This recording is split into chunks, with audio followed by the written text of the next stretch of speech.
মালদার তৃণমূল নেতা ও কাউন্সিলর বাবলা সরকার খুনে বড়সড় সাফল্য। অপরাধ দমনে পুলিশ যে নিরপেক্ষ তার স্পষ্ট প্রমাণ মিলল। রাজনীতির রং না দেখে রাজধর্ম মেনে জনপ্রতিনিধি খুনের কিনারা করার তৎপরতা বেশ লক্ষণীয়। 2রা জানুয়ারি খুন হন ইংরেজবাজার পুরসভা তৃণমূল কাউন্সিলর বাবলা সরকার। তদন্তে নেমে 5 জনকে গ্রেফতার করে পুলিশ। মঙ্গলবার মালদা টাউনে তৃণমূল সভাপতি নরেন্দ্রনাথ তিওয়ারি ও তার 2 ভাই ধীরেন্দ্রনাথ এবং অখিলেশকে তলব করে পুলিশ। ম্যারাথন জেরার পর বৃহস্পতিবার সকালে নরেন্দ্রনাথ তিওয়ারিকে গ্রেফতার করে পুলিশ। স্বপন শর্মা নামে আরও একজনকে গ্রেফতার করা হয়েছে। কেন বাবলা সরকারের মতো জনপ্রিয় নেতাকে হত্যা করা হলো? রাজনৈতিক রেশারেশি নাকি ব্যক্তিগত শত্রুতা? অনুসন্ধান করতে গভীরে গিয়ে তদন্তে নেমেছে পুলিশ। রাজনৈতিক মহলে চর্চায় উঠে আসে 2022 সালে পুরো নির্বাচনকে কেন্দ্র করে বাবলা সরকারের অনুগামীদের সঙ্গে নরেন্দ্রনাথ তিওয়ারির শিবিরের দ্বন্দ্ব বাধে।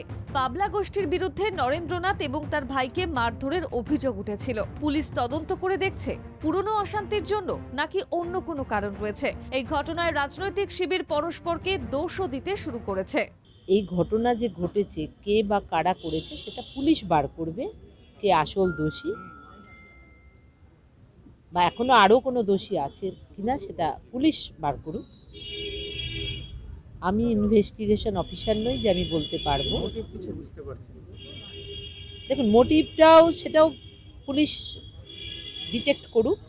পুলিশের তরফে জানা গিয়েছে ঝলঝলিয়া এলাকার বাসিন্দা আরও 2 অভিযুক্তের খোঁজ চালানো হচ্ছে। ফেরার 2 জনের ছবি প্রকাশ করে তাদের সন্ধান দিতে পারলে পুলিশের তরফে 2 লক্ষ টাকা করে পুরস্কার দেওয়ার কথাও ঘোষণা করা হয়েছে। অনুমান সুপারি কিলার এনে বাবলা সরকারকে খুন করা হয়েছে। বাবলা সরকার তার নিজের কারখানায় যাচ্ছিলেন। পাইপলাইন মোড়ে তার ব্যক্তিগত গাড়ি থেকে নামেন। অভিযোগ, সেই সময় বাইকে করে আসা 4 দুষ্কৃতী কাউন্সিলরকে ধাওয়া করে নিয়ে গিয়ে কাউন্সিলরকে লক্ষ্য করে 4 রাউন্ড গুলি চালায়, আর সেই গুলিতেই প্রাণ হারান তিনি। অনেকেই এটাকে হয়তো রাজনৈতিক খুন বলবেন, কিন্তু আমি এটাকে রাজনৈতিক খুন মনে করছি না। এটা টোটালটাই হচ্ছে পয়সার জন্য খুন, ল্যান্ড নিয়ে খুন। বিরোধীদের অন্তর্দ্বন্দ্বের অভিযোগ খারিজ করে দেন তৃণমূল নেতৃত্ব। তাদের মতে মুখ্যমন্ত্রীর নির্দেশে পুলিশ দলমত নির্বিশেষে অভিযুক্তদের ধরার চেষ্টা করছে। এই সময়ে রাজনৈতিক বিতর্ক অনভিপ্রেত। পরিবারের চাপে পড়ে, সেখানকার মানুষের চাপে পড়ে আজকে স্বীকার করতে বাধ্য হচ্ছে যেটা তৃণমূলের অন্তর্দ্বন্দ্বের খুন। এর থেকে দুর্ভাগ্যের কিছু হতে পারে না। বিরোধীদের অন্তর্দ্বন্দ্বের অভিযোগ খারিজ করে দেন তৃণমূল নেতৃত্ব। তাদের মতে মুখ্যমন্ত্রীর নির্দেশে পুলিশ দলমত নির্বিশেষে অভিযুক্তদের ধরার চেষ্টা করছে। এই সময়ে রাজনৈতিক বিতর্ক অনভিপ্রেত। উনার জায়গায় উনি স্টেটমেন্ট দিয়েছেন।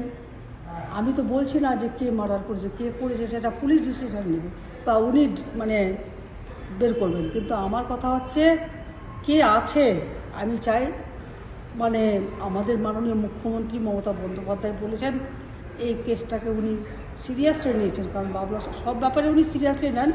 এটা বাবলা ওর নিজের কাছের লোক ছিল।